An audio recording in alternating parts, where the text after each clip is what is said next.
So, incident two is whenever I was at his house and I had a phone call scheduled for my friend and I at 6 o'clock. And normally I have my phone set for an alarm, and I do actually remember the alarm going off, so it wasn't like I didn't set an alarm.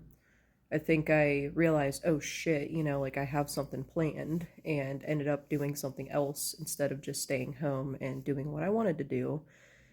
So we decided to have a phone call to talk about, like political changes and how that would affect us as people. And we ended up, she reached out to me 20 minutes after the fact, like 20 after 6, saying, like, hey, are we still on? And I was like, I am so sorry. I ended up going to my big brother's house, even though he's not my brother. And I got sidetracked. And she's like, no, that's fine. Do you still want to do a voice call or a video call? And I was like, yeah, that's fine. Let's do that. And I asked him, hey, I understand about your house. Is this okay if we do this? Like, I am so sorry. I planned to stay home, and then I got sidetracked and agreed to come down here, and there was no issue. So I did a video call, and it ended up going way longer than I anticipated.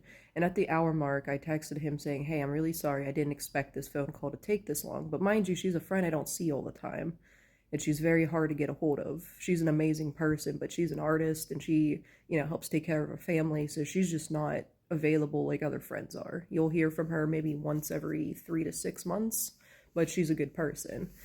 And I thought he understood that. So I said, hey, I'm so sorry I'm on the phone for this long. Could you put tea on? And I'll use that as like a cue to get off the phone, and just say, hey, let's catch up another, like next week or next month. And so he comes in with a plate, slams it into the kitchen, looking pissed off, like no emotion, just angry. I can tell because I know what his normal, like his neutral expression is. And I know whenever he's fed up because I've seen him be fed up with, like one of his sons before, or just being annoyed by work. So I know what him looking pissed off looks like. And then he takes the kettle and slams it on the oven, or on the stove, sorry. And I just looked at my friend on the phone and I was like, listen, I'm so sorry. I don't know if he's upset with me. I don't know what I did, but I gotta go. Like, I don't feel comfortable. We'll talk another time. And she's like, completely understandable. She's like, let me know how things are. And I was like, absolutely, will do. So I hurry up, get off the phone, and I start having like a PTSD episode. I start shaking and I'm like, I need to get out of the house. There's a man. He's mad at me. I don't want to be around a man who's mad at me. Like, I need to go. And he wouldn't let me leave. He just kept convincing me. He was like, no, no, no, you don't have to leave. I'm not mad at you. I'm not mad at you. And I was like, trying to understand. Like, I'm shaking a little bit. And I'm just like, I need to leave. I don't understand what just happened. I don't feel comfortable. I really want to leave. And then he was like, well, my cancer makes my upper arm stiff, and that's why I was dropping things. And I was like, well, you weren't dropping it. You were intentionally setting it down harsh, because I wasn't, like, the way he was moving was like aggressively. It wasn't at all what he was trying to say it was. And it was like a gaslighting situation, it felt to me, because I was like, I know what you normally are like whenever you are exhausted. You're slower. You're like more, like, if you're feeling stiff or sore, like I've seen the difference. And I was just like, that, my gut was like, get out of there, like, please don't stick around. But I did. I ended up sticking around for the tea, even though I really wanted to leave. And then I went to the bathroom and I used the restroom, and then I sat on the bathtub for a brief second so I could voice clip my friend and just say, hey, like, this is what happened.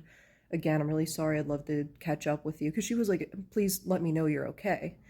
And I was only in the bathroom for maybe like 5 to 10 minutes, not even. And I got a text saying, like, what's going on? Is everything okay? Like, what are you doing in there? Or something along those lines. And it's like, why are you asking what I'm doing in the bathroom? Like, I am okay. What if I was like using the restroom and like took time? Because some people use the restroom and it's not always a number one. And some people that do a number two, tend to take like 20 minutes. And that's, when you're in the bathroom, it's private.